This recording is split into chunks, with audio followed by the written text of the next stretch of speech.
Little Toot by Hardie, Gramatky.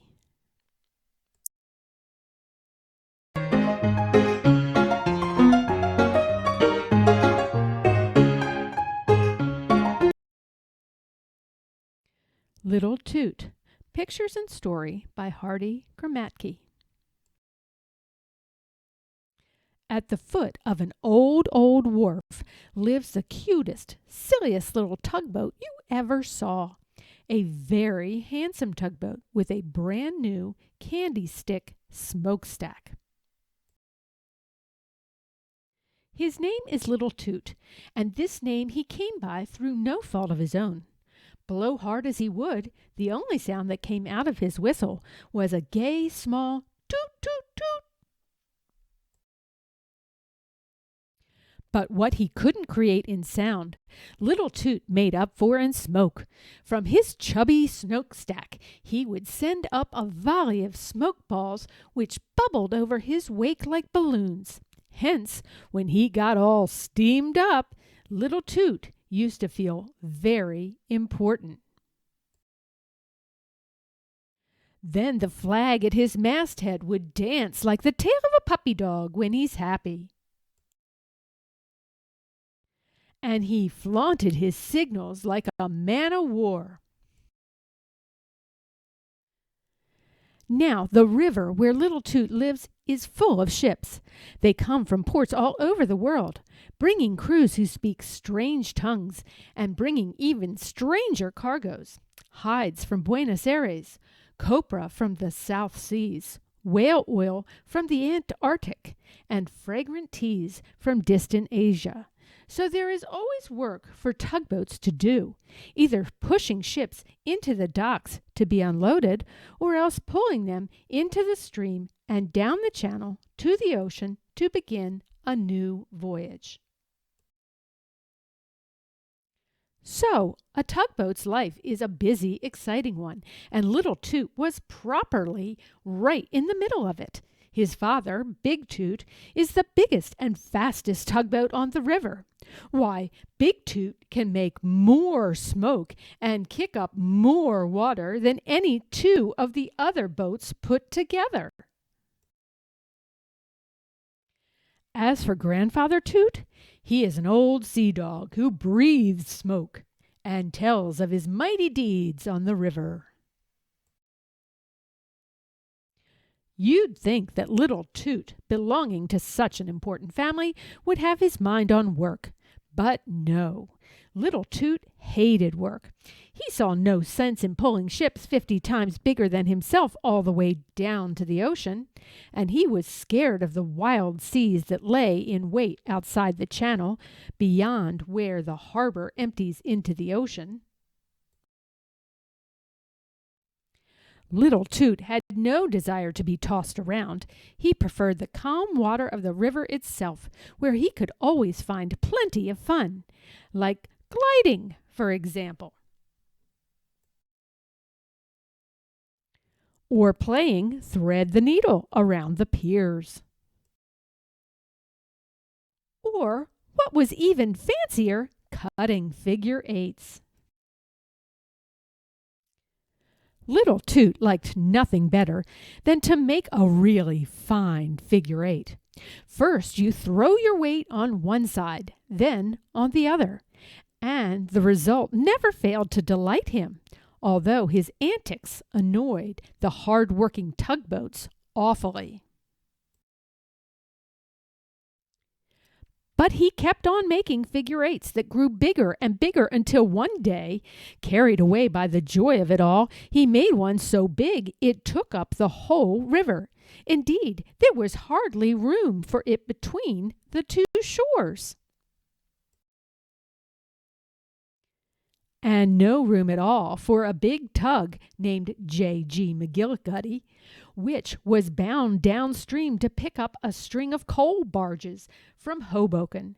J.G. McGillicuddy had little love for other tugboats anyway, and a frivolous one like Little Toot made him mad. As witness,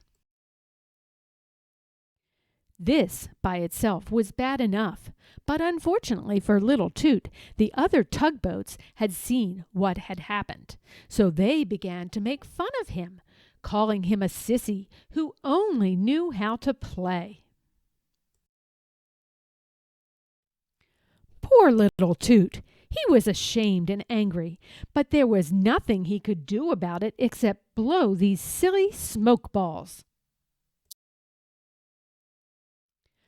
But the more he blew, the more the other boats laughed at him. Little Toot couldn't stand it. He fled to his favorite hiding place alongside the wharf, where his taunting friends could not reach him, and there he just sat and sulked. After he had moped a while, little Toot saw, headed down the river, a great ocean liner. And pulling it were 4 tugboats with his own father, Big Toot, right up in front.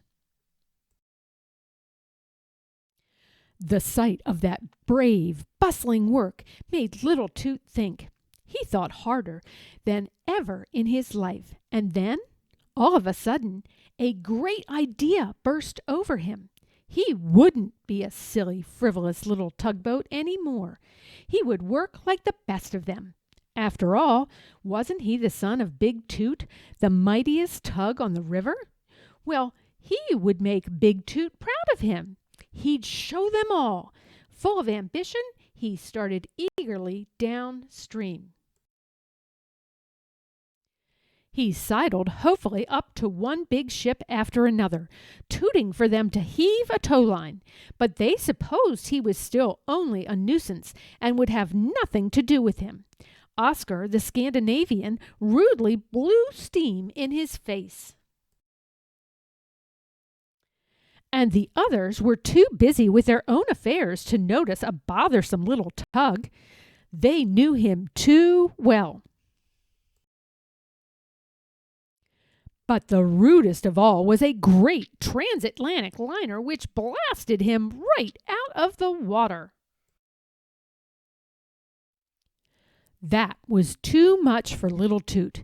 He wasn't wanted anywhere or by anyone.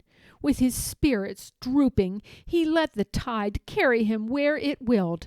He was so lonesome. Floating aimlessly downstream, he grew sadder and sadder until he was utterly miserable. He was sunk so deep in his own despair he didn't even notice that the sky had grown dark and that the wind was whipping up into a real storm. Suddenly, he heard a sound that was like no sound he had ever heard before. It was the ocean, the great ocean that little Toot had never seen, and the noise came from the waves as they dashed and pounded against the rocks. But that wasn't all. Against the black sky climbed a brilliant, flaming rocket. When little Toot looked hard, he saw, jammed between 2 huge rocks, an ocean liner which his father had towed many times up and down the river. It was truly a terrible thing to see. Little Toot went wild with excitement. He began puffing those silly little balls of smoke out of his smokestack. And as he did, a wonderful thought struck him.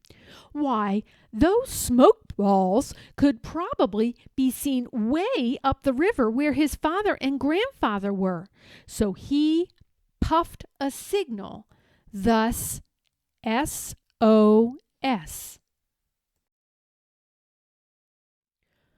Way up river, they saw it. Of course, they had no idea who was making the signals, but they knew it meant come quickly.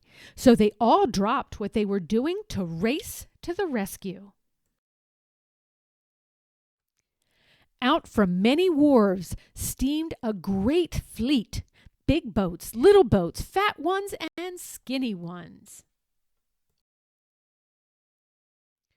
With Big Toot himself right in the lead, like an admiral at the head of his fleet. Just in time, too, because little Toot, still puffing out his SOS, was hard put to it to stay afloat. One wave spun him around till he was dizzy, and another tossed him up so high he was glad when a spiral-shaped wave came along for him to glide down on. Before he could spit the salt water out of his smokestack, still another wave came along and tossed him up again. It looked as though he'd never get down. All this was pretty awful for a tugboat that was used to the smooth water of the river. What made it terrifying was the fact that out of the corner of his eye, when he was thus hung on a wave, little Toot saw that the fleet wasn't able to make headway against the fierce seas. Even Grandfather Toot was bellowing he had never seen such a storm.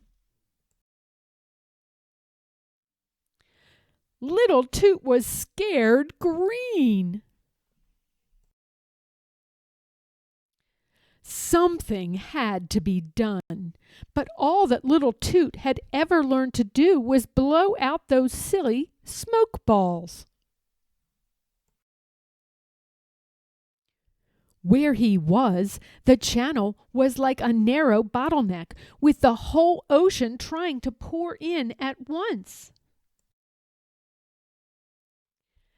That was why the fleet couldn't make any headway. The force of the seas simply swept them back. Indeed, they were on the verge of giving up entirely when suddenly, above the storm, they heard a gay, familiar toot. It was little Toot, not wasting his strength butting the waves as they had done, but bouncing from crest to crest like a rubber ball. The pounding hurt like everything, but little Toot kept right on going. And when Big Toot looked out to sea through his binoculars, he saw the crew on the great vessel throw a line to little Toot. It was a wonderful thing to see. When the line was made fast, little Toot waited for a long moment. And then, when a huge wave swept under the liner, lifting it clear of the rocks, he pulled with all of his might. The liner came free. The people on board began to cheer. And the whole tugboat fleet insisted upon little Toot's escorting the great boat back into the harbor. Little Toot was a hero, and Grandfather Toot blasted the news all over the river. Well, after that, little Toot became quite a different fellow. He even changed his tune. And it is said that he can haul as big a load as his father can. That is, when Big Toot hasn't a very big load to haul. The end.